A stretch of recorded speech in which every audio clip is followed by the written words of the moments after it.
And just add a bit of salt. And pepper again.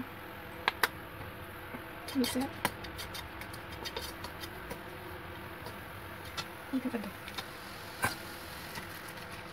Mix lang po siya ng mix.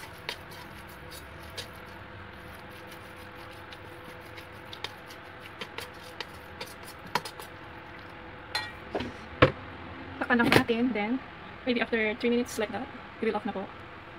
So after 3 minutes, ayan, nag-water na po siya. And off ko na po. Titikman po natin kung tama yung timpla. Ganyan.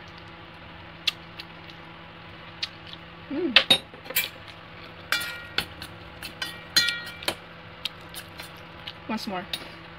Hindi ko na saan maigi. I want to add some soy sauce. Ayan. Mga 1 tablespoon pa. So, 2 tablespoon ang ititimpla nyo. I want to add more pepper. And, wait. I want to add a sesame oil from Japan. Kaya hindi ko mabasa kung anong pangalan yan. Ayan, siguro mga 1 teaspoon lang. Yan. So, mix it.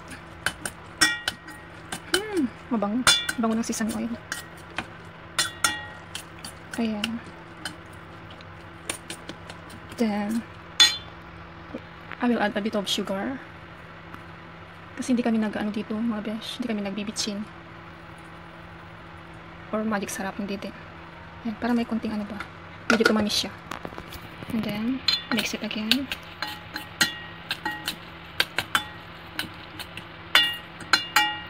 And taste it again. Ang layo ng kutsara ko.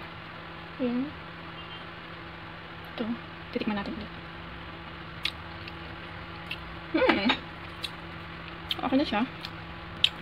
So, later again, mamaya, pag malamig na siya, nalagyan ko ng flour. Flour, tama ba yung pronunciation ko? Harina, yan. Or cornstarch. And the egg. Pag malamig na siya, palamigin ko muna. So, let's muna natin. So, ayan mga besh. Hinalo ko na yung egg, saka nilagyan ko na siya ng harina or cornstarch. Yan. Kung napapansin nyo, konti lang siya kasi tatlo lang naman kami kakain. Kaya, konti lang. So, later, maya-maya, i-ano ko na siya. Ibabalot ko. Nakatatlo na po tayo. So, ayan mga besh. Tapos na tayo. Naka 10 piraso tayo. Enough na yan for tonight. And